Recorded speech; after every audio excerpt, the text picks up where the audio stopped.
Baik, selamat pagi dokter dan selamat pagi adik-adik peserta. Jadi di sini saya akan membacakan CV-nya kepada si yang bertugas. Dipersilakan untuk men-share screen.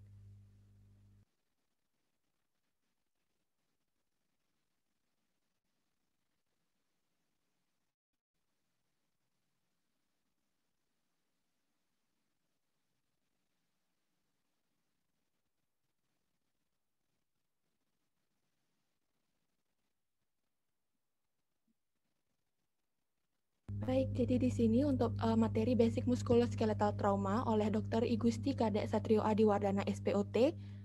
Saya akan membacakan CV-nya.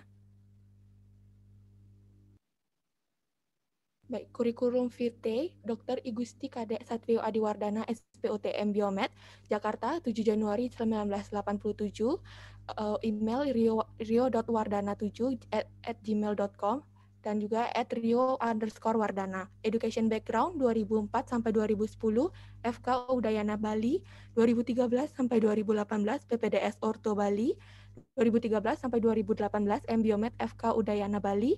Work experience 2010 sampai 2011 GP Kimia Farma Denpasar, 2011-2013 PTT Parimo Sulawesi, 2018-2020 SPOT Singaraja, 2021 hingga sekarang SPOT Karangasem. Course Workshop Symposium 2012 Strap Splint Cast Jakarta, 2013 Basic Surgery Course Denpasar, 2016 Spine Operative Course Surabaya, 2017 Traveling Fellow Japan, 2018 Basic Spine Course Malang, 2018 AO Trauma Course Jakarta, 2019 Advanced MSK USG Pain Intervention Yogyakarta, 2019 Workshop Hip Knee Pain Intervention Jakarta, 2019 AO Recon Course THA and TKA Jakarta, 2020 Emergency and Complex Trauma Jakarta, 2020 AO Trauma Pain Control USA. Baik dokter, untuk pemberian materi ada 1 jam, kepada dokter dipersilahkan. Terima kasih. Terima kasih.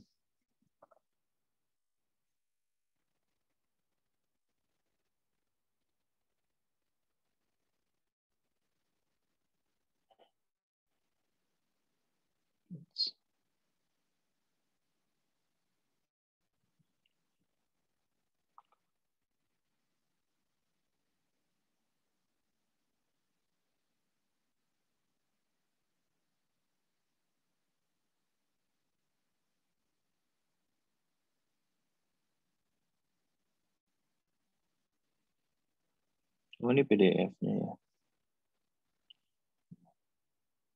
Sebentar ya. Materi SharePoint. Ya.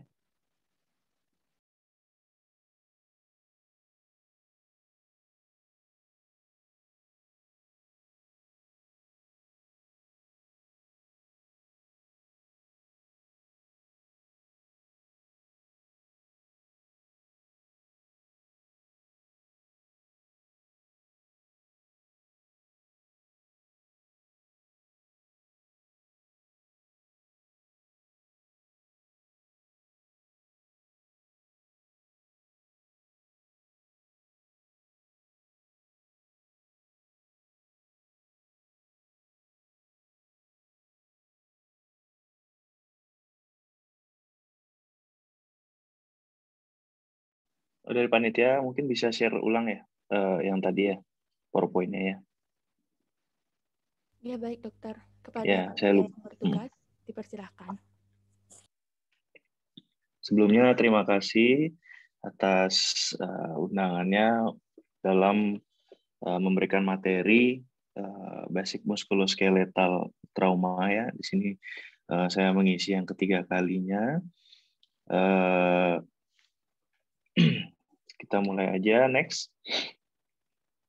Dari definisi ya, bahwa sistem muskuloskeletal itu terdiri dari tulang, otot, tendon, ligamen, diskus intervertebra, dan juga hubungan dengan saraf dan pembuluh darahnya tentunya. Yang di sini mereka semua bekerja secara kompleks agar berfungsi dengan baik. Oke, next. Nah, di sini tujuannya tentunya kita ingin mencegah adanya suatu kerusakan kondisi yang mengancam nyawa atau ekstremitas, kemudian mengantisipasi kemungkinan terjadinya komplikasi dan menghindari adanya suatu disabilitas. Adapun klasifikasi dari muskuloskeletal itu sendiri yaitu kita bagi menjadi dua, yaitu soft tissue dan juga hard tissue. Soft tissue itu sendiri ada kulit, fascia, otot, tendon, ligamen, diskus itu vertebra, saraf, dan pembuluh darah. Sedangkan hard tissue itu tulang. Oke. Pertama, kita masuk ke materi yang pertama, yaitu perdarahan. Apa itu definisi dari perdarahan? Yaitu keluarnya darah dari pembuluh darah yang menyebabkan hilangnya sejumlah darah akibat robeknya pembuluh darah, baik oleh luka terbuka ataupun luka tertutup. Oke. Nah, di sini kita bagi jenis-jenis perdarahan itu berdasarkan jenis vaskuler yang rusak. Yang pertama ada arteri, vena, dan juga kapiler. Tentunya mereka memiliki perbedaan di mana arteri itu dia kaya akan O2. Jadi tekanannya pasti tinggi. Dia akan mengalir cepat, banyak, dan memancar. Sedangkan kebalikannya itu vena, dia sedikit oksigen sehingga tekanannya kan lebih rendah. Sehingga mengalir lebih lambat dan menetes. Sedangkan kapiler itu lebih kecil lagi. Alirannya lambat. Mudah kita untuk menanganinya. Next.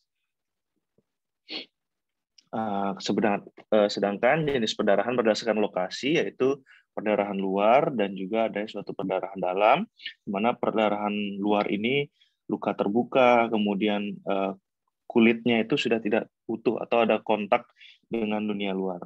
Biasanya sih disebabkan karena trauma benda tajam. Nah, ini kondisi yang demikian itu membutuhkan pertolongan, bisa mempunyai risiko yang tinggi.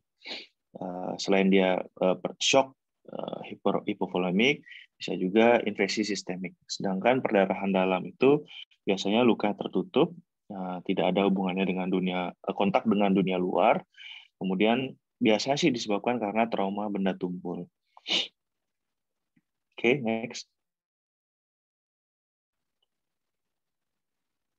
Di sini tanda-tanda perdarahan dalam yaitu pucat, badan terasa dingin, kulit terasa basah, bisa juga terjadi cyanosis atau kulit kebiruan. Denyut nadi cepat dan lemah, muncul rasa haus, pernafasan cepat dan dangkal, kebingungan, gelisah, mudah marah, terdapat kemungkinan untuk tidak sadarkan diri, perdarahan dari lubang-lubang dalam tubuh, dan juga nyeri. Next. Di sini penanganan perdarahan luar yaitu kita menggunakan prinsip 3T+1, tekan langsung pada daerah luka, kemudian tinggikan area perdarahan lebih tinggi dari jantung, tekan tidak langsung pada daerah maksimal luka dengan harapan mengurangi laju darah. Plus satunya next, di sini bisa kita menggunakan tourniquet atau tidak. Next. Nah, di sini sayang sekali ya kita masih dalam kondisi pandemi. Sebenarnya kita bisa melakukan praktik di sini cara memasang tourniquet dengan tongkat, stick dan juga ada 2 tali dan juga 1 kain. Di sini bisa kita ada step-stepnya ya, kalian bisa lihat di sana. Oke, next. Kemudian penanganan perdarahan dalam itu menggunakan prinsip Price ya untuk berkaitan dengan sprain dan strain, nanti akan dijelaskan. Kemudian penilaian awal yaitu tetap kita gunakan primary survey ABCDE. Kemudian baringkan korban dalam keadaan istirahat total, hubungi bantuan medis. Kemudian selama menunggu bantuan datang itu kita bisa melakukan beberapa tindakan seperti melakukan tindakan terhadap luka lain yang mungkin ditemukan, longgarkan pakaian, leher, pinggang. Jangan biarkan korban dikerumuni orang banyak, tenangkan korban. Jangan biarkan korban untuk makan, minum, ataupun sempat sampai merokok. Kemudian selalu monitor tanda vital korban ABC. Oke, next. Nah, ini klasifikasi perdarahan ya, bisa kalian lihat. Ini nanti akan berguna pada saat menjalani praktek koas misalnya ya. Bisa kita lihat di sini perdarahan kelas 1, kelas 2, kelas 3, kelas 4. Kemudian di sini pembandingnya berdasarkan kehilangan darah berapa persen, kemudian denyut nadi, kanan nadi, frekuensi pernafasan, produksi urin. Nah, erat kaitannya nanti itu hubungannya dengan penggantian cairan. Kapan kita masukkan kristaloid, pada perdarahan kelas 1 sampai kelas 4 kristaloid. Dan kapan kita langsung memasukkan cairan koloid. Biasanya digunakan di kelas 3 dan kelas 4. Termasuk juga darah nanti. Oke, next. Kemudian topik selanjutnya yaitu luka. Luka di sini kita bisa bagi berdasarkan bentuk. Pertama, vulnus laceratum, vulnus ekskoriasi atau luka lecet, vulnus punctum, luka tusuk, vulnus sisum, luka sayat, sclopectorum, luka tembak, morsum, luka gigit, vulnus perforatum, luka tembus, amputatum, luka potong, combusio, luka bakar, dan vulnus contusum, yaitu luka memar, contusio. Oke, next. Nah, kemudian berdasarkan struktur lapisan kulit, kita bisa bagi menjadi 3, superficial, partial thickness, dan full thickness. Jadi superficial ini dia mengenai epidermis, partial thickness sampai dermis, full thickness bisa sampai di bawah dermis. Oke. Berdasarkan hubungan dengan dunia luar, luka terbuka dan luka tertutup. Apakah bawahnya itu kontak dia dengan luar, berarti dia luka terbuka. Oke, next. Berdasarkan tingkat sterilisasinya, di sini yaitu clean wound, clean contaminated wound, dirty or infected wound. Dan berdasarkan waktu penyembuhan, luka akut dan luka kronik. Itu di bawah ada link di mana kita bisa nanti dibaca berdasarkan tingkat sterilisasinya, ya. Oke, next. Penata laksanaan terhadap luka ini yaitu periksa dan identifikasi lokasi lukanya. Bisa kita hentikan perdarangan 2T, tekan dan tinggikan. Ya, biasanya kalau luka minor, luka gesekan gitu akan berhenti sendiri. Jika dia tidak berhenti, tekan dengan kasa steril atau kain bersih, kemudian tinggikan area luka. Jaga luka tetap bersih dan cegah infeksi, ya. Pastikan tentunya tangan kita dalam keadaan bersih dulu. Jika luka bersih, luka dibasuh dengan air bersih atau cairan NaCl. Jika luka kotor, berikan povidone iodine atau H2O2, kemudian bilas dengan NaCl. Kemudian segera aplikasikan jahitan dan berikan antibiotik topikal bila perlu. Oke.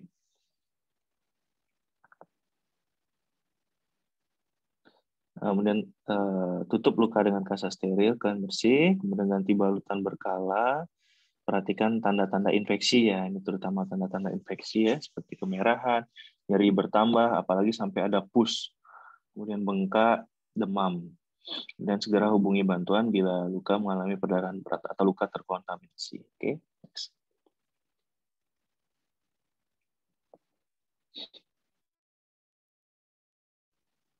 Oke, kita masuk ke topik yang ketiga, yaitu fraktur.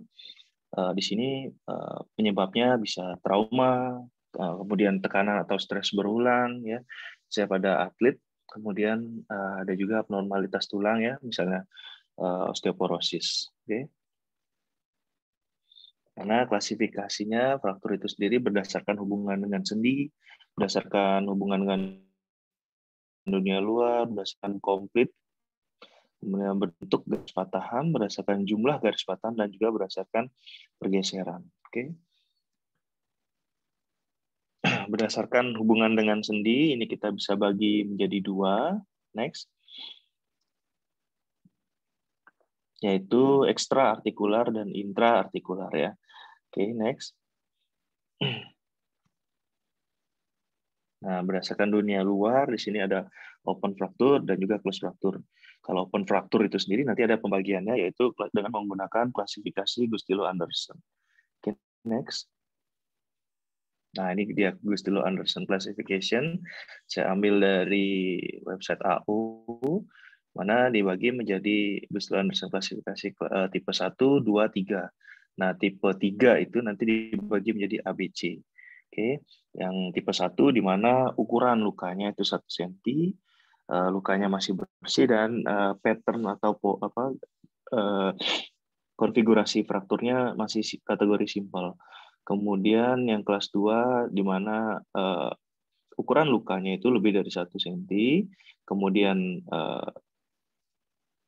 jaringan soft tissue-nya itu belum luas ya. Kemudian masih juga pattern luka atau konfigurasinya simpel. Nah, biasanya kalau kelas 3 ini dibagi menjadi ABC. Kalau A itu dia belum ada konfigurasinya masih simpel. Kemudian masih simpel, bisa juga nanti wedge fracture ya atau butterfly fracture. Kemudian kalau kelas 3B, B itu berarti udah soft tissue, hubungan dengan soft tissue, di mana perlu flap atau graft. Nah, kalau 3C itu berarti vaskular. Ya, udah perlu tindakan penanganan vaskular. Oke, next. Ini berdasarkan cortex, yaitu complete incomplete. Cortex itu sisi terkuatnya tulang ya, bagian luar tulang yang terkuat, dimana kalau komplit berarti udah kena 2 korteks. Kalau incomplete itu baru kena 1 korteks. Contohnya hairline, plastic deformity, buckle, atau green stick. Itu contohnya ada pada gambar, dimana kalau yang sering menjadi pertanyaan adalah green stick dan juga buckle, dimana kalau green stick itu di sisi tensionnya, kalau buckle di sisi compression. Oke, next. Berdasarkan konfigurasi ya ini ya, tadi atau pattern atau pola atau bentuk. Ini ada transverse, ada oblique, spiral, green stick, torus, impacted, avulsi, cross. Oke, next. Berdasarkan jumlah garis patahan, ini ada single, ada comminutive, segmental, dan juga multiple. Kalau dikatakan segmental apabila tulang itu panjang tulangnya ini pada contoh ini panjang patahan tulang itu melebihi lebar, baru kita lebar tulang itu sendiri, makanya disebut segmental. Kalau comminutive dia kecil-kecil ya. Oke, next. Berdasarkan displacement atau pergeseran, yaitu ada undisplaced atau non-displaced, minimal displaced, dan juga ada suatu displaced. Displaced ini dibagi jadi menjadi 3, yaitu ad longitudinalum contractionum, di mana segmen tulangnya, dia displaced, tapi segmen tulangnya itu mendekat. Kalau ad exim, dia segmen tulangnya membuat suatu sudut. Sedangkan ad latus, segmen tulangnya saling menjauh atau jarang terjadi. Oke, next. Di sini gejala dan tanda-tanda fraktur. Tanda pasti fraktur yaitu ada bone expose ya, jelas berarti kan ada tulangnya keluar, jelas dia fraktur. Kemudian fat bubble itu kalau misalnya kalian mencuci piring itu ada kayak minyak itu, nah itu namanya fat bubble. Kemudian false movement ya, false movement gerakannya berarti kok di misalnya tulang panjang ada suatu gerakan yang di luar sendi. Kemudian dan juga krepitasi. Kemudian tanda suspek itu masih nyeri, deformitas, pembengkakan, kemudian hilangnya sensasi dan fungsi, kemudian pada kondisi yang serius, denyut atau puls bagian distalnya hilang, atau mati rasa. Oke, next. Penanganan awalnya tentunya kita tujuan untuk menangani itu adalah imobilisasi, kemudian mencegah kerusakan yang lebih lanjut, dan juga bisa dia transportable. Oke. Di sini kita menggunakan bidai ya, atau spalek. Nah, ini contoh-contohnya bisa kalian lihat ya. Oke, dan tentunya fungsinya yaitu imobilisasi, mengurangi nyeri, dan juga resting daripada soft tissue. Oke, next. Prinsipnya sama, yaitu imobilisasi 2 sendi, ingat 2 sendi. Mana caranya di sini kita mengaplikasikannya yaitu 2 sendi bidai tersebut, kemudian tidak ketat atau juga tidak longgar ya. Kemudian dari distal ke proksimal, kemudian ikat pada sisi yang tidak cedera dan tidak pada suatu lekukan tubuh. Ya, kemudian periksa denyut nadi sebelum dan sesudah dan cek setiap 15 menit. Apa ada longgar, apa gimana, apa ketat gitu ya. Oke, next. Nah, ini masih contoh-contohnya, bisa kalian pelajari nanti, saya lihat-lihat ya. Nah, sekarang topik selanjutnya itu dislokasi atau suatu pergeseran ya, pergeseran daripada sendi. Oke, next. Dimana, nah ini dia, dislokasi adalah berpindahnya permukaan sendi total atau parsial. Kalau parsial dia subluxasi namanya, sehingga kontak normal dengan struktur tidak lagi terjadi. Penanganan umumnya periksa identifikasi lokasi dislokasi, kemudian berikan perda nyeri ya bila perlu, kemudian lakukan reposisi. Tapi reposisi itu ada tekniknya, nanti ada contoh-contohnya. Oke, next. Nah, ini contohnya misalnya dislokasi TMJ, nanti ada ininya ya. Nanti akan sering nih ditemui dislokasi TMJ. Oke, next. Nah, ini apa kasus dislokasi paling sering terjadi di bidang ortopedi, dislokasi shoulder ya. Ada anterior dan juga ada posterior. Oke, next. Ini cara-caranya. Pertama dengan menggunakan traksi kontratraksi ya, 2 penolong, kemudian ada kain. Kemudian ada teknik Stimson juga atau gravitasi, kasih berat ya nanti masuk. Kemudian ada juga Koher method, ya lebih traksi, eksternal rotasi, aduksi, internal rotasi. Oke. Intinya kalau kita ingin mereduksi dari dislokasi shoulder, shoulder itu kan banyak ada otot yang kuat. Si bicep dan juga deltoid itu harus lemes ya. Bicep, otot bicep itu yang di depan sini, sama otot deltoid ya, ini harus relax. Baru kalian bisa lebih gampang memasukkan sendi yang keluar itu tersebut gitu ya. Jadi selain kita mereduksi, berusaha kita tenangkan pasien, atau kalau perlu direlaksasi tipis-tipis di sendi deltoid dan juga bicepnya supaya dia pasien itu lemes. Barulah kita tarik sedikit-sedikit ya. Traksinya gradual, jangan langsung narik begitu. Dia harus traksinya pelan-pelan gitu, baru bisa dia masuk. Karena harus lemes bicep sama deltoidnya, baru bisa masuk. Sebenarnya ada banyak teknik lagi, ada yang dengan menggunakan kursi. Nanti kalian bisa cari sendiri ya di ini. Oke, next. Nah, ini juga dislokasi elbow ya, ada 4 dari posterior, anterior, kemudian sisi lateral medial dan juga divergen. Ini lebih kalau di posterior anterior mengikuti ininya aja, mengikuti arah daripada dislokasinya. Intinya dia traksi kontratraksi kemudian fleksi elbow. Oke, next.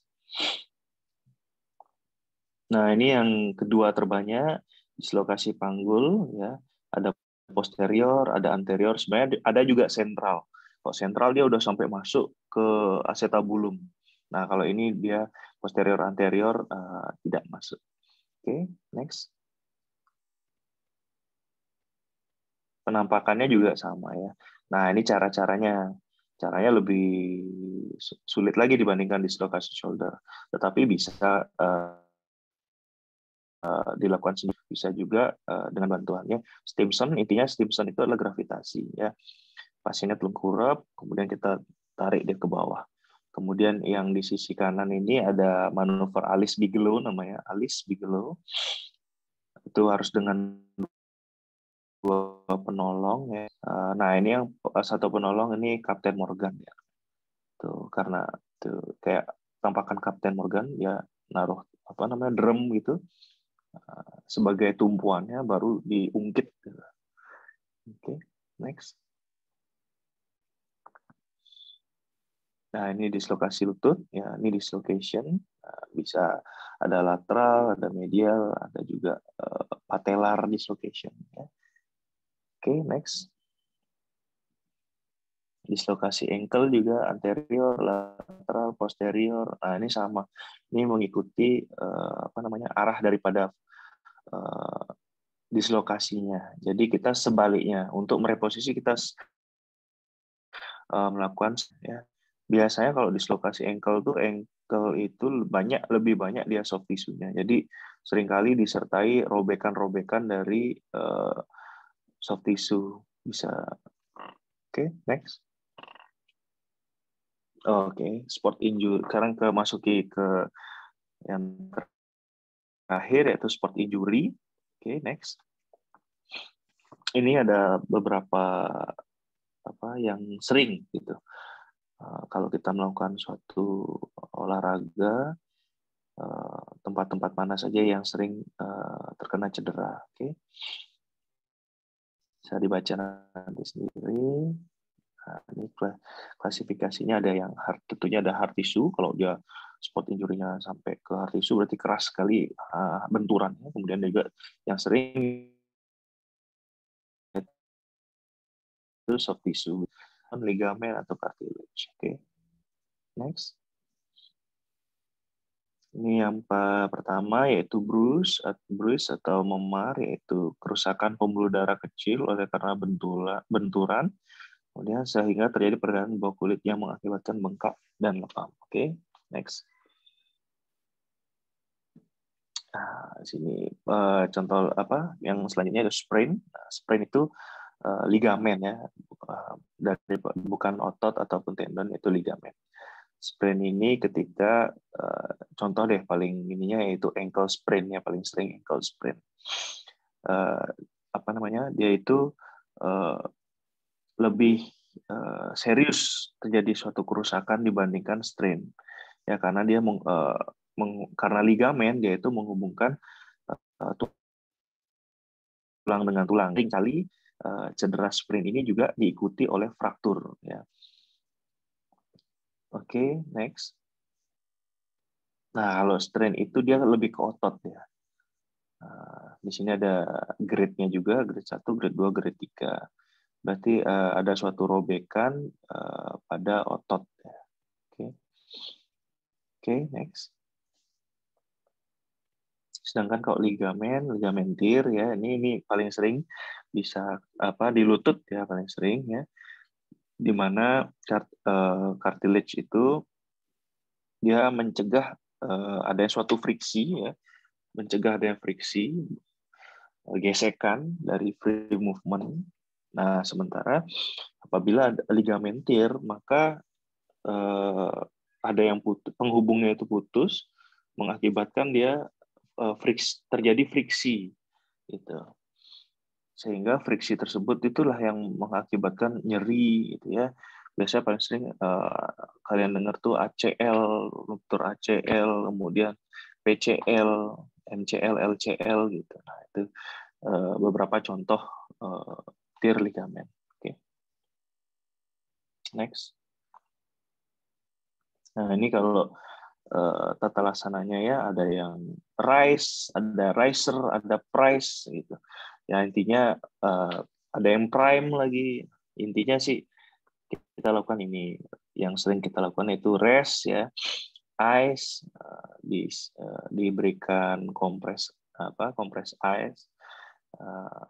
Jangan langsung es batunya langsung ditaruh ke luka. Nah, dia es batu dibalut dengan kain bisa langsung, atau kalau mau bisa juga sediakan wadah ember isi es, kemudian masukkan kain, nah baru kalian kompres kain tersebut, baru aplikasikan pada yang terkena cedera. Oke, sampai berapa lama gitu ya, paling sih 3-5 menit ya. Kemudian lakukan compression ya, bebat ya maksudnya, untuk resting dari muscle-nya. Elevation, ditinggikan, kemudian rujuk ya, rujuk ke ahli ortopedi. Kemudian sini ini no hit, no harm ya, no harm. Jangan nanti begitu cedera sport langsung biasanya kan dipijat gitu ya. Jangan dipijat, dia akan memvasoconstrict dia, malah merusak dia. No hit ya. Jangan juga dikasih alkohol biar dingin ya. Nah, kemudian jangan juga langsung running ya, jangan langsung dipakai ya. Nah, ini dia no massage, jangan dipijat. Oke, next. Nah, jadi di sini bisa kita simpulkan bahwa kita harus mengaksesnya dengan baik ya, mengakses dengan baik untuk bisa kita memanage daripada cedera ya. Tujuannya apa? Tentunya tujuannya kita untuk mencegah morbiditas ya, dan kalau mengurangi mortalitas. Itu aja sih. Next. Oh iya, oke. Sekian topik yang bisa saya berikan. Apabila ada suatu kekurangan, saya ucapkan mohon maaf ya. Dan terima kasih lagi kepada panitia yang telah mengundang untuk diskusi sharing mengenai muskuloskeletal topik ini. Oke, terima kasih.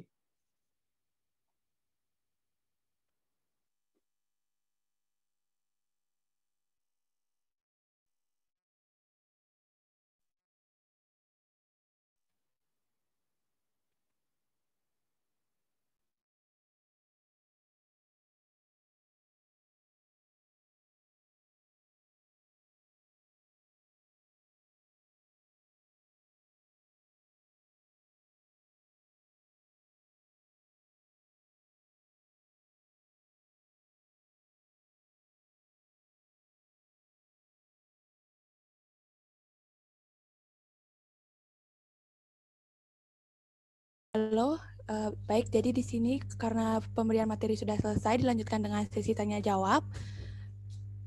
Pada adik-adik dipersilakan menggunakan fitur raise hand. Saya akan menunjuk 3 orang. Dipersilakan untuk Arjun 037. Baik, terima kasih atas kesempatannya. Mohon izin sebelumnya perkenalkan diri. Perkenalkan nama saya Cuma Arjuna Pagawai Sukabawa dengan nomor plat CA 037. Jadi dokter, di sini saya ingin bertanya untuk kejadian pada kasus kram pada saat tidur itu biasanya disebabkan karena apa ya dokter? Dan juga untuk penanganan itu apa yang bisa kita lakukan? Mungkin seperti itu. Terima kasih dokter. Baik, terima kasih Arjun. Kepada dokter, apakah saya mengumpulkan 3 pertanyaan terlebih dahulu, lalu dokter jawab, atau langsung akan dokter jawab? Oh, langsung aja dijawab ya. Dipersilahkan dokter. Oke. Kalau pada saat tidur kram, nah ini kita harus tahu dulu riwayatnya apa. Kita ini dulu anamnesa ya. Itu kejadiannya apakah setelah melakukan olahraga, apa belum melakukan olahraga. Kemudian kalau misalnya spontanitas ya, misalnya tiba-tiba nih nggak ada olahraga, terus tidur, terus tiba-tiba kram kayak gitu. Nah, berarti ada suatu stimulasi yang berlebihan, bisa juga, atau bisa juga dengan kondisi psikologis, bisa juga gitu. Jadi ya kebalikannya, kalau misalnya kram kan dia ototnya strain tuh, menegang kan, kita regangkan, kita relaksasi, maksudnya kita bisa tinggikan, kemudian daerah yang kram itu kita bisa tarik gitu ya, langsung kalau ada es di sekitarnya bisa kita aplikasikan itu juga es gitu. Intinya yang tadi rice itu kalau mau dia membaik langsung dah lakukan kayak semacam pelemasan ya, misalnya ini anggap ankle ya, di sini anggap krurisnya atau pergelangannya. Nah, kita bisa ini tarik begini gitu ya, tarik supaya dia meregang ototnya itu gitu. Oke. Kalau itu sering terjadi, maksudnya tiap malam seperti itu terus-terusan, nah ini harus dicari tahu dulu penyebabnya apa gitu. Mungkin nanti bisa kita refer gitu ya. Kalau cuma sekali 2 kali sih biasanya overstimulasi aja gitu ya. Mungkin sudah cukup puas Arjun ya. Oke, sampun dokter. Terima kasih dokter. Baik, terima kasih kepada dokter. Selanjutnya kepada pertanyaan kedua dari Berlin 019, dipersilahkan. Baik, terima kasih atas kesempatannya. Mungkin terlebih dahulu perkenalkan nama saya Berlin dengan nomor PCA 019. Baik dokter, saya di sini ingin bertanya. Nah, di sini kan tadi dijelaskan terkait melakukan reposisi itu harus dilakukan dengan orang yang sudah profesional atau dokter. Nah, pada saat kita mendapat keadaan yang urgensi itu dan memerlukan reposisi yang cepat, apakah kita boleh melakukan secara mandiri gitu dokter? Mungkin itu yang saya tanyakan. Terima kasih. Oke, oke, bagus pertanyaannya. Eh, Gini, intinya dalam suatu mereposisi ya kita harus tahu dulu ini bagian apa yang kena ya gitu. Kalau misalnya bagiannya sulit, misalnya hip deh, katakanlah hip. Hip itu banyak kan ada strukturnya dan juga ada acetabulum, banyak ada pembuluh darah. Kalau saran saya sih, kalau belum pernah melihat, lebih baik dirujuk gitu. Kalau hip. Nah kalau shoulder ini kan ya masih lebih ringan lah dibandingkan hip. Itu kalau kalian sudah tahu tekniknya, sudah yakin bisa mengerjakannya, tidak ada permasalahan gitu. Silakan dilakukan ya. Intinya sebenarnya kalian pernah kan ada nih kompetensi-kompetensi yang kalian pernah melihat dan kalian pernah melakukan. Kalau kalian yakin bisa kalian lakukan, kalian sudah baca tekniknya, kalian sudah pernah, apalagi sudah pernah melakukan, boleh kan itu. Tapi kalau sudah pernah baca dan belum melakukan, yakin bisa melakukan, ya nggak apa-apa, silakan gitu. Gitu ya. Apalagi dalam suatu kondisi urgensi, nggak masalah sih. Gitu. Yang penting kalian tahu ininya. Yang penting kalian tahu tekniknya ya. Kalau memang belum yakin, lebih baik yang tadi kita pasiennya dibawa ke tempat yang aman dulu, ABCDE ya, melakukan primary survey. Kemudian kita istirahatkan gitu, baru nanti panggil bantuan. Oke? Baik, terima kasih dokter. Kepada Berlin, apakah Ya, sudah Berlin. dimengerti? Baik, terima kasih dokter sudah menjawab.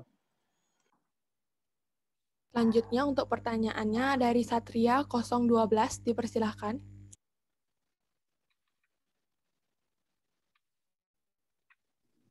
Baik, terima kasih atas kesempatan yang diberikan kepada saya. Sebelumnya perkenalkan, nama saya Satria dengan nomor PRACA 012. Dokter, di sini saya ingin bertanya, pada saat imobilisasi tersebut kan yaitu kita itu kan menggunakan bidai. Nah, dalam penggunaan bidai itu tadi dalam PowerPoint dijelaskan dengan yaitu mengimobilisasi dengan menggunakan bidai pada yaitu 2 sendi. Nah, di semua kondisi fraktur itu apakah kita itu mempergunakan bidainya itu harus di 2 sendi atau boleh kurang atau 2 lebih atau boleh lebih pada semua kondisi fraktur. Mungkin sekian dari saya, dokter. Terima kasih. Oke. Ya, bagus sekali pertanyaannya Satria. Jadi prinsip tata laksana imobilisasi kan resting. Resting ini bisa resting dari tulang itu sendiri dan juga resting daripada soft tissue. Ya, kalau dia contoh itu pemroksaan bidai apabila pada tulang panjang ya. Kalau tulang kecil misalnya kayak jari kayak gini kan ya 2 sendinya ujung proksimal dan distal. Misalnya di tengah-tengah, berarti kan ini bisa distal, bisa proksimal, bisa sampai ke sendi ini. Nggak apa-apa lebih kalau pada sendi tulang itu yang kecil. Nah, kalau pada sendi yang besar, misalnya katakanlah antebrakii sekarang. Di sini ya, antebrakii misalnya. Berarti sendinya bisa sendi wrist joint sama elbow, kan 2 sendinya. Bisa nggak lebih dari 3? Bisa. Kalau kalian mau aplikasikan sampai ke humerus, akan lebih resting dia. Kalian bisa meresting brachioradialis, bisa meresting bicep, tricep, ya, sama tulang dari sini pronator, ototnya bisa. Jadi nggak masalah. Yang penting jangan 1 sendi. Kalau dia 1 sendi, masih ibaratnya masih labil dia. Nah, kalau 2 sendi stabil.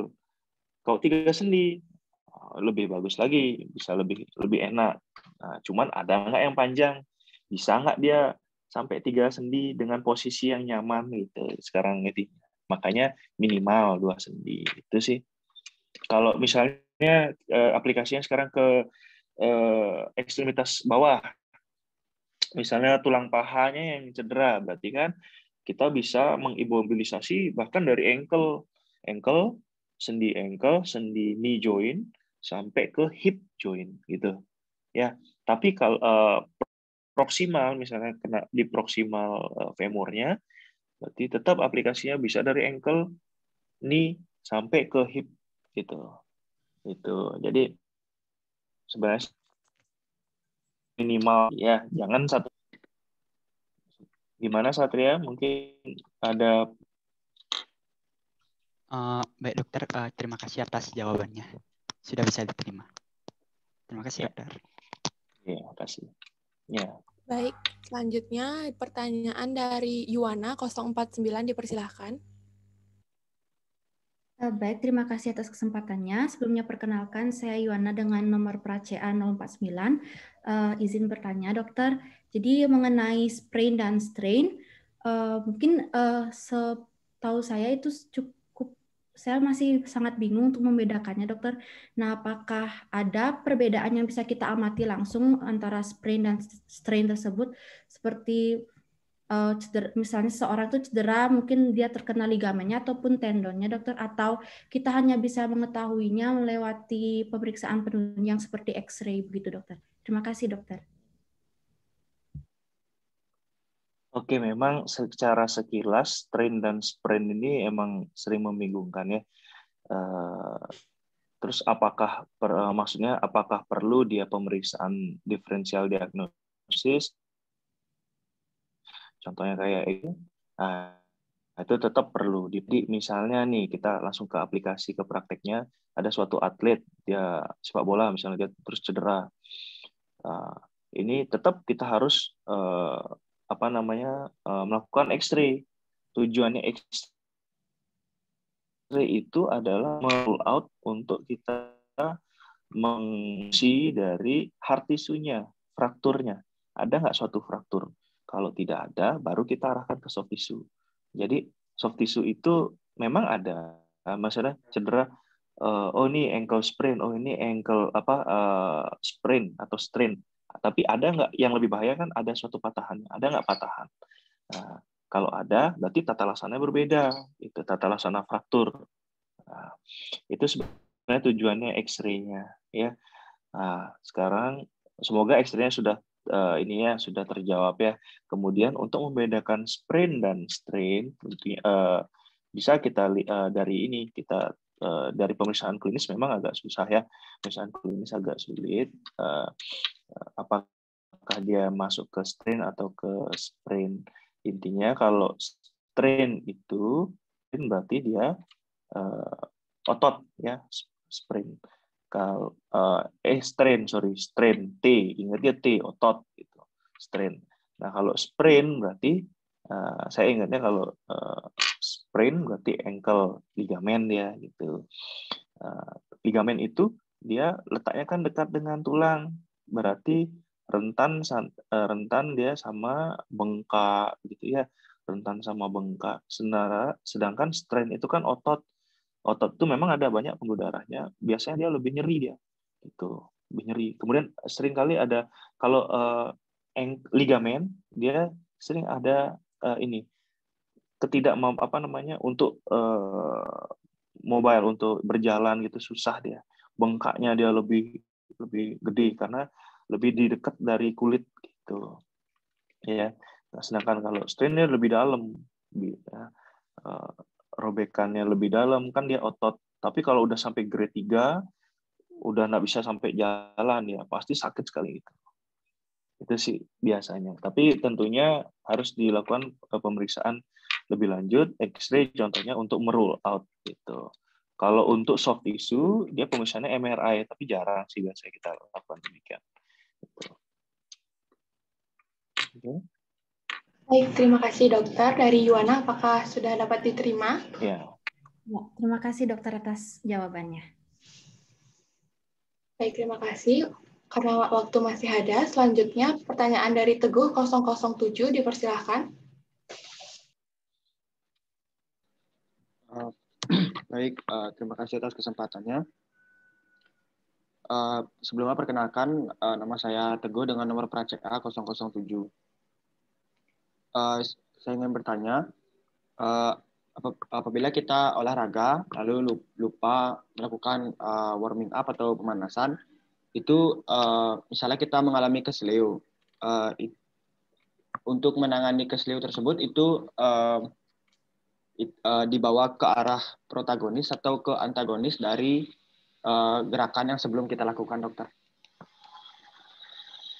Mungkin sekian dari saya. Terima kasih. Oh, oke. Sebenarnya sih bukan protagonis atau antagonis, itu kan pemeran film. Jadi gini, pentingnya pada olahraga pentingnya kita melakukan pemanasan dan juga pendinginan. Tentunya otot tuh sama ya kayak mesin ya, dia harus dipanasin dulu. Kalau enggak dia akan lebih kaget dia ototnya untuk melakukan suatu gerakan, lebih menegang, dia langsung lebih sering dia jadi tercedera. Jadi perlu di sana pentingnya pemanasan dan juga pendinginan ya. Pendinginan itu sebenarnya pemanasan yang diulangi ya. Nah, terus kalau misalnya katakanlah lupa melakukan pemanasan, kemudian pada saat olahraga terkena kesleo. Kesleo ini maksudnya mungkin sprain ya, katakanlah sprain ya atau strain. Nah, kita lakukan bukan maksudnya protagonis antagonis, ngerti saya maksudnya, lakukan penarikan ya ke ram mungkin ya, kita lakukan ke yang tadi aplikasikan riser itu ya, air rest, kita langsung rest, kemudian melakukan compression itu penekanan ya, bukan pemijatan tapi penekanan ke arah supaya dia meregang ototnya gitu, bukan menegang tapi meregang, dikebalikannya gitu ya, baru bebat, baru lakukan terapi ice gitu, tinggikan, kemudian kita pemeriksaan lebih lanjut ya, refer apakah ada terkena tulang apa enggak gitu. Itu sih. Teguh mungkin bisa, kalau ada sesuatu yang masih kurang. Sudah, terima kasih dokter. Iya, terima kasih. Baik, terima kasih untuk Teguh dan juga dokter. Selanjutnya, pertanyaan dari Jody 033, dipersilahkan. Baik, terima kasih atas waktu yang diberikan kepada saya. Kenalkan, nama saya Jody dengan nomor PCA 033. Untuk tadi kan ada prinsip 3T plus 1 untuk penanganan pendarahan luar. Kan itu ada tekan langsung di daerah lukanya, ada tekan tidak langsung di proksimal lukanya, dan juga ada meninggikan daerah lukanya itu lebih tinggi dari jantung pasien. Nah, untuk meninggikan lebih tinggi dari jantung pasien itu apakah berlaku untuk semua posisi pendarahan luarnya itu, apakah ada pengecualian tidak melakukan peninggian area dari pendarahannya itu di lebih tinggi dari jantung?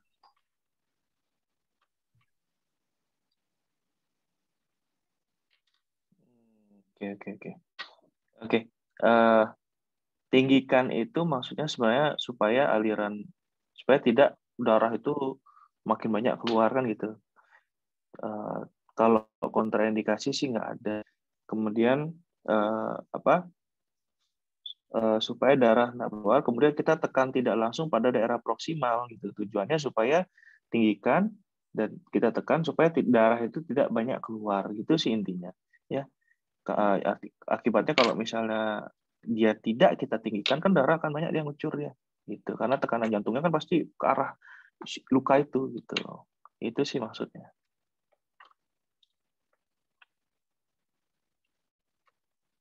Baik, terima kasih dokter. Dari Jody, apakah sudah jelas? Sudah, terima kasih dokter. Ya, makasih. Baik, terima kasih. Karena waktu masih, satu pertanyaan lagi dari Rizal 006, dipersilahkan. Terima kasih Kak atas kesempatannya. Perkenalkan, nama saya Rizal dengan nomor PCA 006 di sini. Permisi dokter, saya izin bertanya.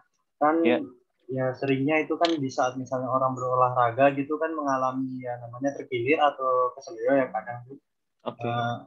Jadi kan biasanya entah itu temannya atau entah itu dia membawa ke tukang pijit gitu lebih tepatnya. Mereka yakin agar keselionya itu dapat pulih kembali. Kemudian menurut mereka itu sudah pulih kembali karena mereka bisa menggunakannya seperti biasa. Namun ternyata mengalami abnormalitas jadinya karena tidak sesuai kan. Nah, itu dibiarkan bertahun-tahun, kemudian setelah bertahun-tahun kambuh lagi kemungkinan itu. Kemudian dicek dibawa ke dokter, terus akhirnya ditemukan abnormalitas. Nah, yang saya ingin tanyakan itu apakah dari abnormalitas itu yang sudah sekian bertahun-tahun itu dapat kembali lagi ataukah sudah permanen, Dok? Terima kasih. Oke, sangat aplikatif sekali pertanyaannya, bagus. Banyak ini terjadi di masyarakat. Mungkin ini cerita pengalaman pribadi juga ya. Gini, jadi kalau pada kondisi tersebut abnormalitas ini harus di garis bawahi dulu ya, abnormalitasnya itu disertai patah tulang atau tidak gitu. Karena seringkali biasanya kejadian yang demikian yang saya sering temukan itu adalah dia disertai patahan tulang. Jadi kasusnya sudah malunion.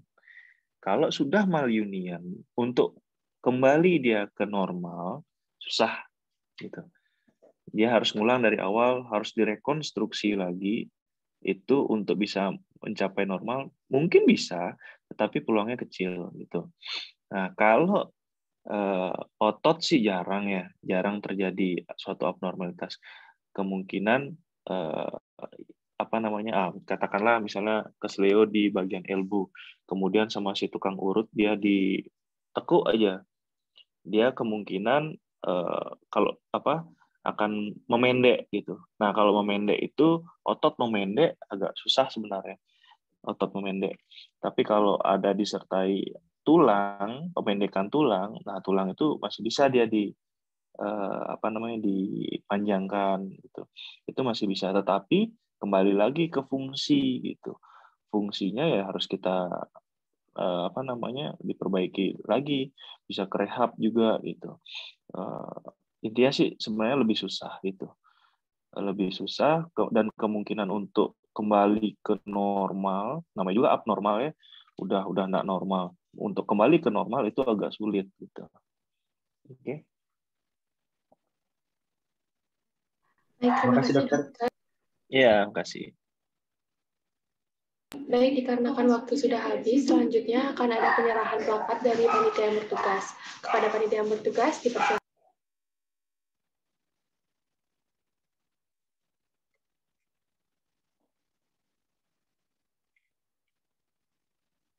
Dilanjutkan dengan foto bersama. Kepada panitia yang bertugas, dipersilakan.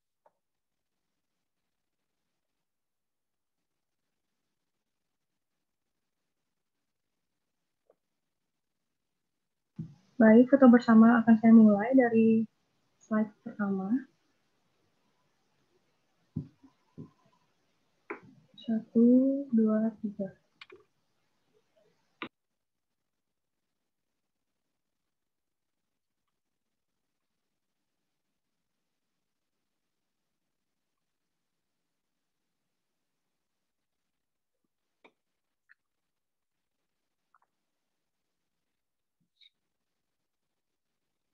Selanjutnya slide kedua.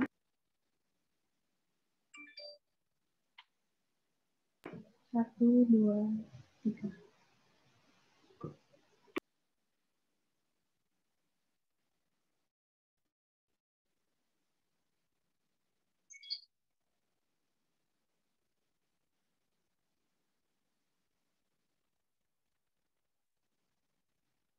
Selanjutnya slide ketiga.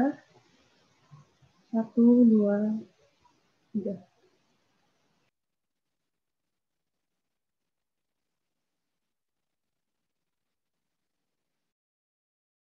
Selanjutnya slide keempat. 1, 2, 3. Baik, sudah. Baik, terima kasih, Pak Dokter. Jadi untuk sesi pemberian materi dan tanya jawab sudah selesai. Untuk plakatnya nanti dari panitia akan menyampaikan kepada dokter. Kepada dokter dipersilakan mengambil acara bebas. Terima kasih atas materi yang sudah diberikan. Ya, terima kasih, Pak. Terima kasih, Izin dokter. saya live ya. Terima kasih, dokter. Terima kasih, dokter. Terima kasih, dokter. Terima kasih, dok. Terima kasih, dokter. Terima kasih, dokter.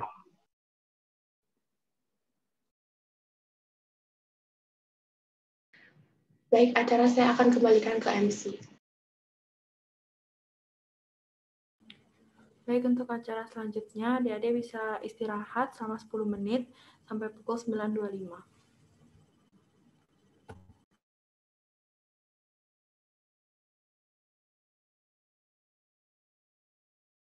Adik-adik dipersilakan untuk off cam. Terima kasih, Kak. Terima kasih, Kak. Terima kasih, Kak. Terima kasih, Kak. Terima kasih, Kak. Terima kasih, Kak. Terima kasih, Kak.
Halo, untuk adik-adik yang masih ada di Zoom utama, bisa masuk ke breakout room ya, Surya dan Radis, dan Ica juga.